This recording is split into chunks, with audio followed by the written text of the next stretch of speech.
Yeah, 1 2 1 2. Hey yo, AC. 1 2 1 2. Mic check. Hey, can y'all hear me out there? Hey. Against all odds. Against all odds. Against all odds. Against all odds. Against all odds. Against all odds. The podcast. Shout out to Rockhound Detroit Lions, man. There One you pride.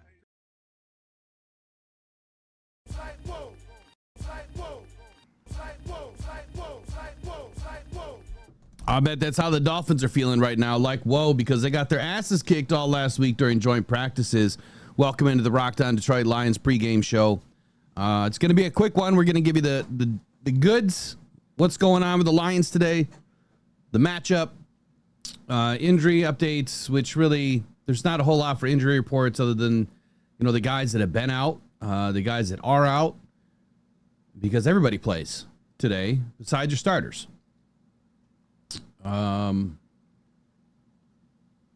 Anyway, hope everyone's having a good Saturday. Megan's out at the game. First game by herself, man. That's a big congratulations to her, doing big things for Lions fans. Well, she's with her friend. Anyway, so big ups to her.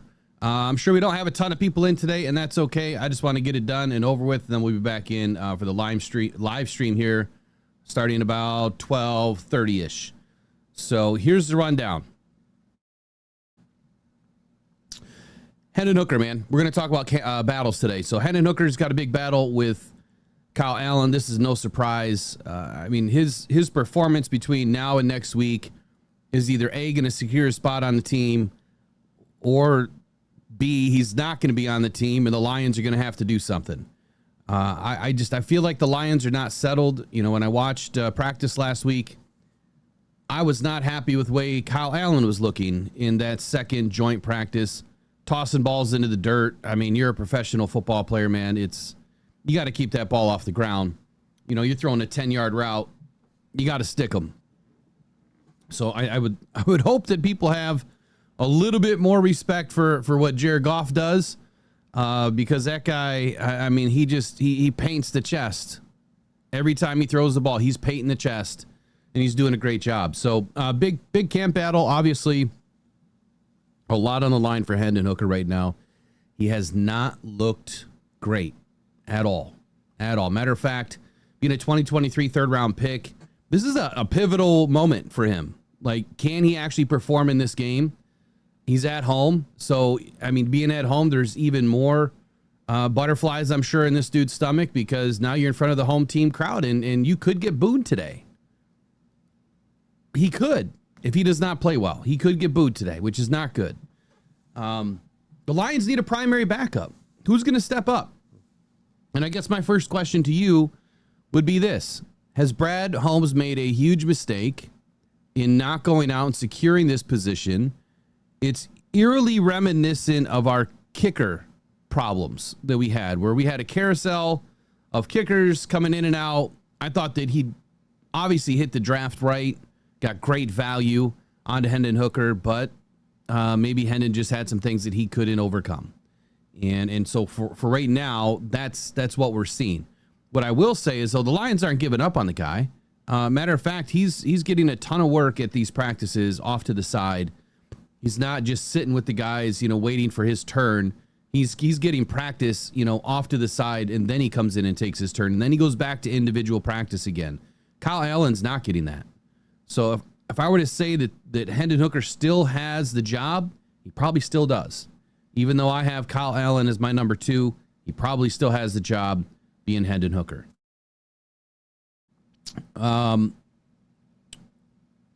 What's up next here? How about Jamarco Jones, offensive line? Obviously, there's been a lot of injuries this week. I have not heard the most recent injury report yet, on which it should be out here. Well, it should be out now. I just didn't see anything. On Giovanni Manu. I don't know if Giovanni Manu is playing or not today. It'll be interesting to see if he is. And if he's not, this is an opportunity for Jamarco Jones. I liked Jamarco Jones last season. I thought he was going to make the roster, or at least I thought he was going to push Sorsdahl, push somebody. I thought he looked really good in preseason. Obviously, Jamarco Jones hasn't had a ton of opportunity yet this season, and I'm looking for him to get some extended reps today. The idea is, look, if Manu can't go, we've got to keep Jamarco Jones. Have to. The guy has a ton of experience. I think he looks good, but this is an opportunity today for him to get some action. The battle is still going on the offensive line. As much as I would like to say that it is solidified, the one thing that I can tell you is the Lions' updated roster is exactly what I said it was going to be 2 months ago for this offensive line. Today's updated roster on the offensive line takes a look like this. Left tackle, obviously Taylor Decker. Left guard, Christian Mahogany. Center is Graham Glasgow. Your right guard, Tate Ratledge. And your right tackle is Penei Sewell. It's exactly what I thought it was going to be for these guys, and that's what it is right now. But behind them, these Lions need to figure out what's going to happen with Dan Skipper and Netnani Moody, Kingsley Egwukan, Keodi Wasika, and Jamarco Jones. Obviously, the reserves or the projected practice squad, you still have Giovanni Manu, Tristan Colon, who's battling injury right now, and so is Giovanni Manu. This Gunnar Britton, who was signed last week, Michael Neese, Mason Miller, who has not looked great yet, and Zach Johnson, who was also signed on Thursday, the morning of camp. So we still have guys coming back. Miles Frazier, Kobe Sorsdahl, who's on injured reserve, Justin Herron is on IR. Keeter and Sutherland was signed this week and then placed on injured reserve. So obviously all the injuries to Cologne and the depth players, it's really complicated things. It's made things difficult for the Lions to go out there and really assess what they have. But if we were to break it down based on what my 53-man looks like right now, I think it's Taylor Decker, or behind Taylor Decker is Giovanni Manu. Behind Christian Mahogany is Jamarco Jones. Behind Graham Glasgow is probably nobody, since we have Tate Ratledge. And behind Tate Ratledge is Michael Neese. And behind Penei Sewell is Dan Skipper until Miles Frazier comes back from PUP. I'm not sure. I don't remember right off the top of my head if Sorsdahl's season is done or if he's just on IR. I can't remember. You have to forgive me on that one. But the Lions, they've got a really deep offensive line. When you look at the players that we've brought in, the players that we've developed, the players that they've drafted, I think it's a fairly deep offensive line. However, I'm a little bit nervous that we are just one injury away this year from not being able to sustain. If Penei Sewell or Taylor Decker goes down for any significant amount of time, we're in deep trouble. Because if Manu can't string together a few nice practices, if he's struggling inside camp, which he had a couple of tough days, and look, he's going up against our guys. We have a really good defense. So he is able to, get better and better and better as the days go on. Really needed to see him in the game this week. I was really hoping that Manu was going to play. Again, I'm not sure if he's going to play. He's got an undisclosed injury as of Thursday. So that's your offensive line update. Tight end room, Shane Zielstra. Obviously, he's going to get a lot of play today. Sam Laporta is down. Not expecting to play Sam Laporta in this game anyway. But Zielstra should have a very significant opportunity to solidify his role in this week's game. He contributed a lot last season, winning the third tight end job mid-season over Parker Hess. I really was surprised that we didn't bring back Parker Hess. He was utilized in an H-back role last year. We did see some H-back in practice on Thursday. We did see multiple backs in the backfield on Thursday. So do the Lions hold on to 3 tight ends and utilize somebody else for that role? Or are we utilizing 4 tight ends? My concern over the H-back role is this simple. When Morton was here in 2021, the Lions used an H-back heavily. And now Morton is back. And I'm seeing this H-back come alive again. I cannot stand the fullback role. I think the fullback role is just ridiculous. And the Lions need to figure out how they can utilize another, this is my opinion, obviously, how they can utilize another linebacker or a tight end to do that role, or hanging on to a bigger running back. which essentially is a fullback anyway. But I'd rather see a defensive guy or an offensive weapon potential as that role. What was interesting is seeing our linebacker, Grant Stewart, back there receiving punts and kicks. It sounds like this guy actually has the ability to do this. And it looked like he has the ability to do this. He's pretty fast. And he carries the load, man. He just has to control the ball, right? He has to hang on to the ball. What about him back there? What about putting Grant Stewart back there, thumping with a linebacker? I loved it when we did it with Malcolm Rodriguez. Why not do it again? William Thomason, I'm not sure about the Laporta on the injury list as far as they actually designate him. I haven't even seen the injury list come out yet, honestly. I looked at 11:30. It's usually supposed to be out 90 minutes before game time. I didn't see anything. And it's kind of weird, right? Because in preseason, everyone's playing, right? Everyone's on the sideline. You know, it's not like you're carrying 53 or 48 or whatever to the game. Everyone's playing. So kind of what we know is who was injured last week, and those guys are unlikely to play. But great question. Great question. I think the overall answer, though, is lower body, but not definitive. I haven't heard anything definitive. So anyway, to sum up the tight ends, obviously Brock Wright's going to get some work today. Taking a look at the depth chart and the new depth chart that was just released. We've got Brock Wright, Shane Zielstra, and Zach Horton. Excuse me, Brock Wright may not get any action today. Shane Zielstra, Zach Horton, and then we signed two more last week, Gunnar Oakes and Steven Stylianos. So expect to see a lot of work from Zach Horton today. He was a main target in practice on Thursday. I expect to see the Lions utilizing him a lot over the middle and some screen action, short dump offs, little bubble stuff in and around the line of scrimmage. He seemed to play well. He was catching everything that was thrown at him. So look for Zach Horton to get some options and be our halfback. At least right now, he's in that H role.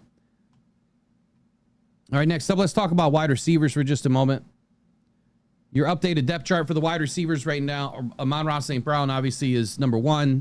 Jamison Williams is your number 2. Tim Patrick listed as the X receiver right now with also an undisclosed injury. Is that your 3 spot? So he's your X spot, right? Or third in the rankings. He's your X receiver. I'm surprised that we don't see Isaac Tesla up there yet, but Khalif Raymond is even ahead of Isaac Tesla according to this depth chart. So it's Amon-Ra St. Brown, Jamison Williams, Tim Patrick, Khalif Raymond, Isaac Tesla, and Jackson Meeks has supplanted Dominic Lovett, and so has Tom Kennedy.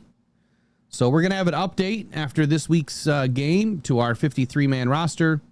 I'm going to take it a few steps deeper, and we're going to talk about who can actually be on the practice squad and why it makes sense.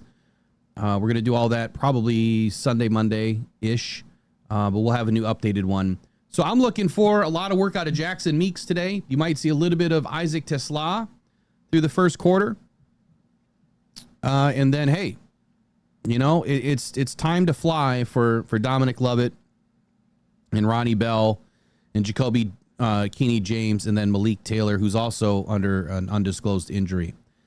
So both Kennedy and Lovett did return last week from injury. They'll both be in the game today. All right. I think we covered offense outside of running backs, Jahmyr Gibbs, David Montgomery.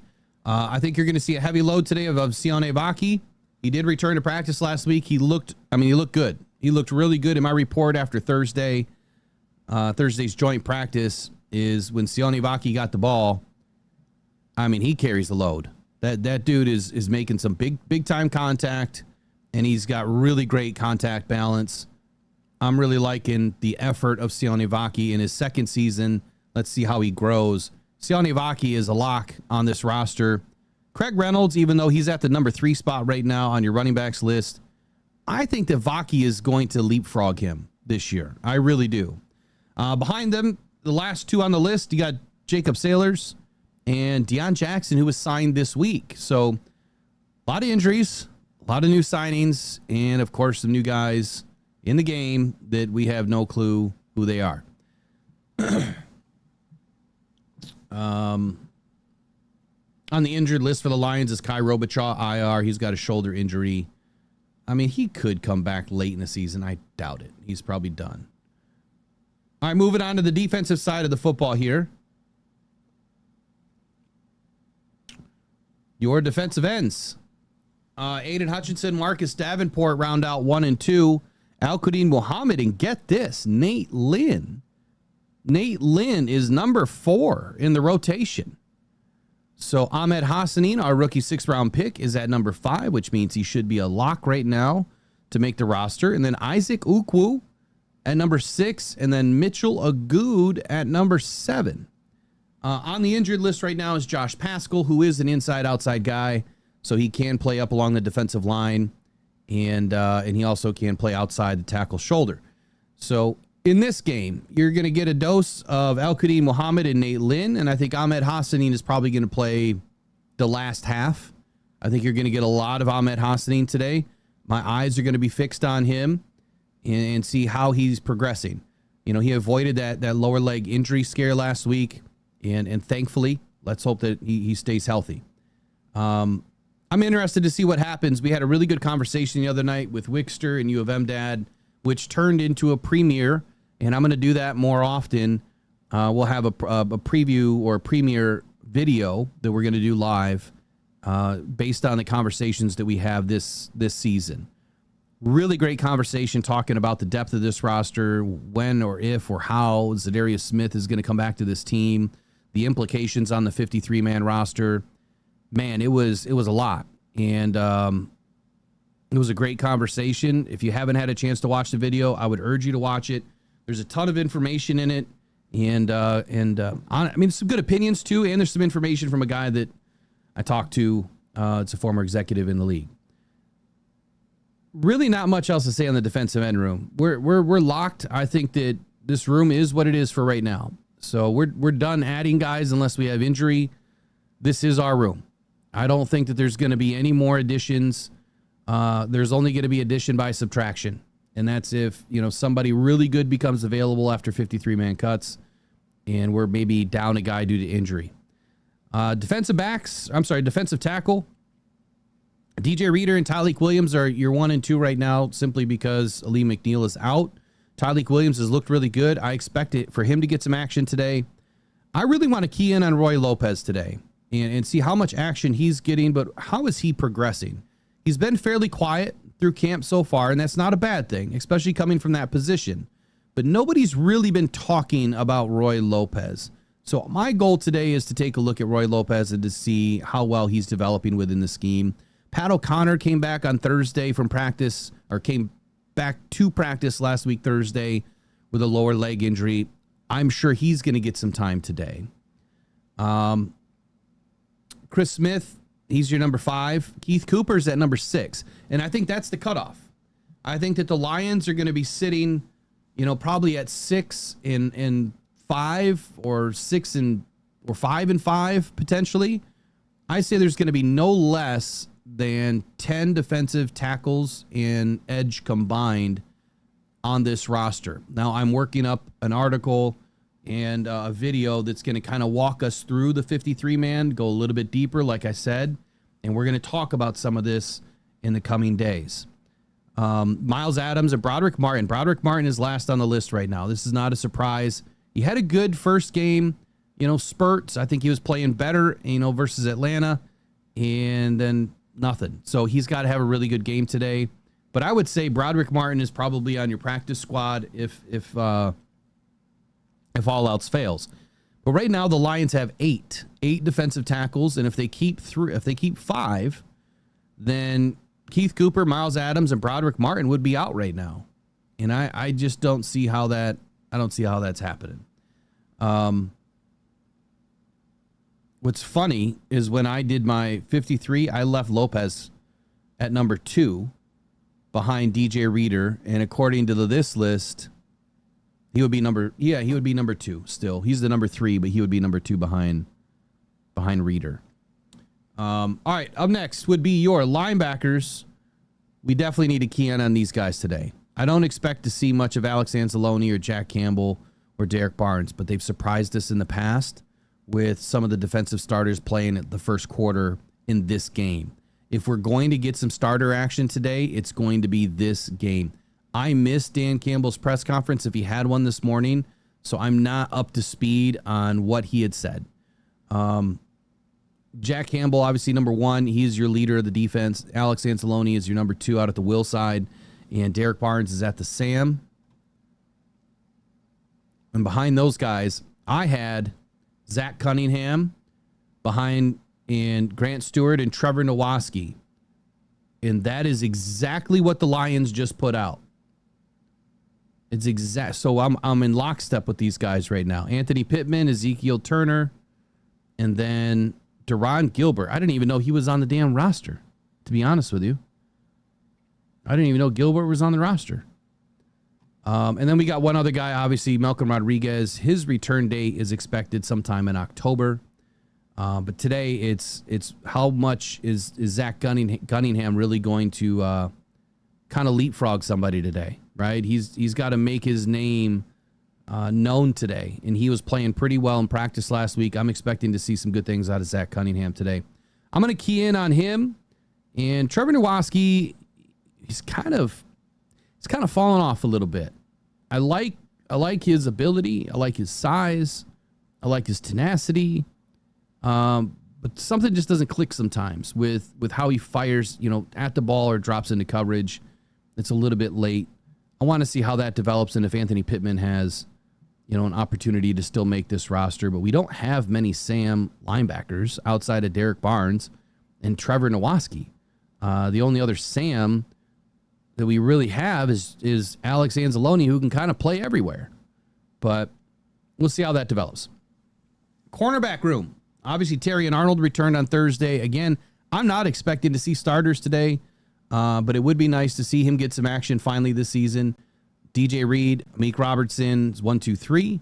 They got cornerback, nickelback, and safety. Eric Hallett is in at number 4. I'm surprised with Hallett. I really am. I have not liked his work so far, but they're seeing more than I am in camp. Nick Whiteside is in at number 5. Tyson Russell is in at number 6, and that doesn't make any sense to me. DJ Miller, Luke Barco, and Alan George, all 3 guys that we signed last week. Those guys are probably going to get some significant action late in the game. I'm expecting to see Hallett, Whiteside, and Russell for a large majority of today's game. Obviously, we still have Khalil Dorsey and DiCaprio Boodle, who was just put on injured reserve, but Khalil Dorsey, who's expected to come back towards the end of camp or possibly the first week of the regular season. I would be surprised at this point if they're going to bring him back. I think the roster without him right now is good. Just let him rest and keep doing his thing until we need him, if we need him. So with Boodle landing on IR last week, I'm looking for Nick Whiteside to get some more opportunity. In the safety room, it's Brian Branch, Kirby Joseph today as your 1 and 2, not only for this Detroit Lions roster, but also in the league. Those guys are the tops of the league, in my opinion. They played like it last season. I'm expecting the same thing this year. Rock Ya-Sin, man, he has really, really stepped up this year. He's been cross-training at safety and corner, as well as Avonte Maddox, who's also a safety nickelback for us. Both of those guys play corner, right? They've put Avonte Maddox into the safety room, and that's where they're going to leave him, apparently. But he can play corner. Morris Norris, obviously in concussion protocol right now, expected to miss the remainder of the preseason at least. The Lions are going to walk that one very slowly. And then we have Lawrence Strickland and Ian Kennelly. So injuries to Dan Jackson this season and Dan Jackson ending up on IR.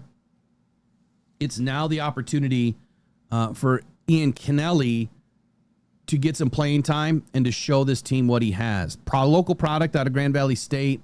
He has impressed at times throughout camp, and he did record an interception in joint practices and delivers some big hits at times. I've seen him do a few things in practice that I liked, just not enough, right? I'm just not seeing enough of them. I think that the Lions, they've been using Rock Ya-Sin at safety and then Avonte Maddox. I think the focus right now for me today on this group is going to be Ian Kennelly and see how he, I mean, does he stack up and leapfrog, or is it Brian Branch, Joseph, Rocky Sin, Avonte Maddox to the 53? And if they are going to leave Rocky Sin down there as a safety, I don't know why. I think he's more of a corner. I still think there's room for one more safety on this roster. The Lions will have at least 4. Obviously, your specialists have not changed. Jack Fox, Jake Bates, Hogan Hatton. Any questions, statements, anything you guys are seeing that you'd like me to be aware of? I just missed all the chats now that I'm done with all that.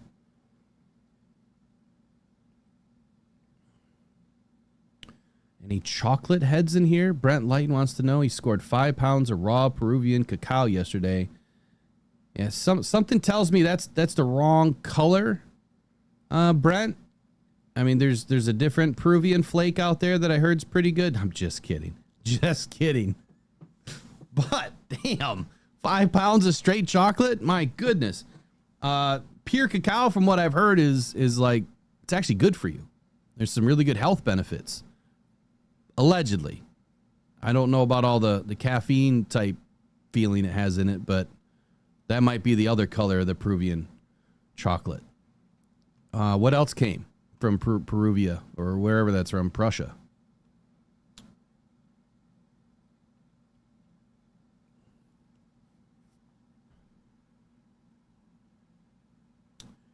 Let's see. Who's going to replace Dorsey at the starting gunner on special teams? That's a good question. Let me go back to the roster. So, starting gunner. You know, you could probably put Rocky Sin or Avonte Maddox in there. Honestly. I wouldn't see why you wouldn't. Both those guys can play teams. I don't even know how many snaps he had. Was he primary gunner last year? It has to be a corner or a safety, because I don't think the Lions are going to utilize a receiver in that gunner position like some of the other teams do. Because if we did, you'd probably be looking at Jackson Meeks or Dominic Lovett or even Isaac Tesla, which I wouldn't want to do that to Tesla. But if you could put one of those guys as a gunner, they've got that true speed. I mean, corners do too, but they've got that true speed, and Tesla's got a little bit bigger size, but I wouldn't want to see Tesla get injured.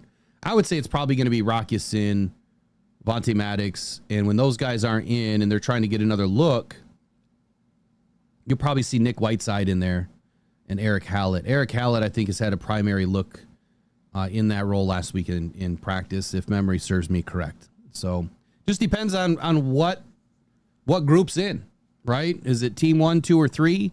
I'd say if it's team 2, it's probably Eric Hallett or Nick Whiteside. If it's team 3, well, then it gets interesting. It gets interesting because we really just, none of these guys are going to make this roster on the bottom 3. We'll see, man. I think that they're probably going to try to practice those guys a lot on every kickoff and punt return, as opposed to just situationally by quarter. What other questions did you have? Or things you wanted to point out? Thomason, yeah, Tesla is a great gunner, but please don't. Yeah, I'm with you there. I'm with you there too. Yeah, Dan Jackson's he's been out, Attila. He's been on IR now, I think, for a few weeks, if I'm not mistaken. It's been a minute.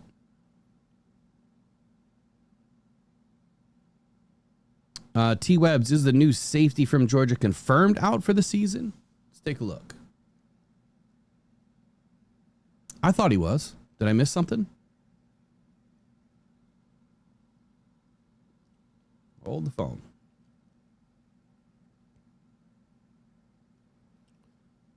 Dan Jackson was looking good too, from what I heard early in camp.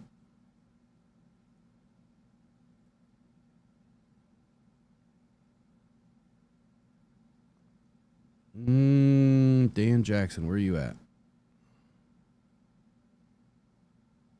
Why is he not on this list?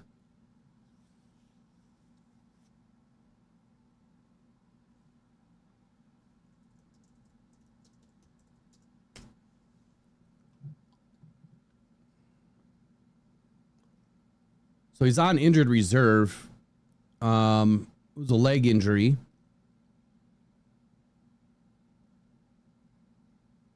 Dan Campbell did state that it doesn't look good for a potential return. So he said that he's going to be out for a while, which strongly suggests that it's a season-ending scenario for Dan Jackson. So I don't have the fill there. So I'm probably missing a few things as far as what exactly happened and the most recent update. But he's been on IR for, gosh, 2 weeks now. It was like the first week of August. And even though you're on IR, I mean, there's so many different definitions now with IR. It seems like that depending on how you're placed, you can come back. If you're placed to the active PUP or the active NFI or whatever, then you definitely have an opportunity to come back. So we'll see. Where do you find the list, Brandy? That's for me to know and for you to not find out. I'm just kidding. There's various lists that you can get. I'm sure a lot of different writers will put them out there, but primarily just following the injury reports, right? Just following the injuries that are reported daily. I have one in the backside of my NFL credential portal that I can go in and look at all of the placements where everybody was placed. And so I look at that every day. I look for the Lion. I go into my Lions portal, and then I look for the injuries, who's been placed on IR, and blah, blah, blah, blah, blah, and I create my own list. There was an updated roster as far as the Lions' unofficial depth chart, which I don't have that in front of me. But that one is usually on the Lions app. And you can look at their roster just on the website, but if you go to the Lions app, I'm almost positive they have it on there now. Yeah, it says depth chart right here. You got depth chart. You're not going to be able to see that. This is the same depth chart that you're going to see online. It's an unofficial depth chart. And then you've got the injury reports. Nothing in for this week. I'm not surprised. So your Lions app will have it, but as far as your unofficial depth chart of the week, you just look at the depth chart that they put out, and then we fill it in from there, right? We know where to put the guys from there. Like this week, it's got Jamison Williams, and then Khalif Raymond, and then Ronnie Bell, and then it has Amon-Ra St. Brown with Tom Kennedy right behind him, and then Dominic Lovett. And then for your third wide receiver position is Tim Patrick, Isaac Tesla, and Jackson Meeks. So the Lions are using 3 wide receiver positions, obviously 2 wides and a slot, your X, Y, and your Z. Keith Cooper and Nate Lynn and Za'Darius Smith making the 53-man and Z bumping one of them. I don't think that's going to happen, brother. I'm going to tell you right now, this Lions roster set. It's set for, well, it's never totally set, but for right now through camp, it's set. Attila, did you have a chance to listen to the premiere from last night? If you haven't, take a listen to it today. There's a ton of info. I'm not going to go through it all again, but there's a ton of info in there, and partly because of a good conversation that started it. But I wrapped up everything that we've been talking about into that video, and why or why not it doesn't make sense, and when it does make sense, and what we know so far. So I don't try to throw out the clickbait bullcrap. We just talk about the facts. So, all right, that's it. We'll be back here in 15, 20 minutes for the live show. Well, actually, it's already 12:21, so we'll be starting here soon. I just got to get a couple of things done, and then I'll be on. So we'll see you guys shortly. This will roll you right into the next show. If you guys want to stick around, we'll see you guys back in the live stream. Go Detroit Lions. We'll see you guys here in just a few moments. Take care.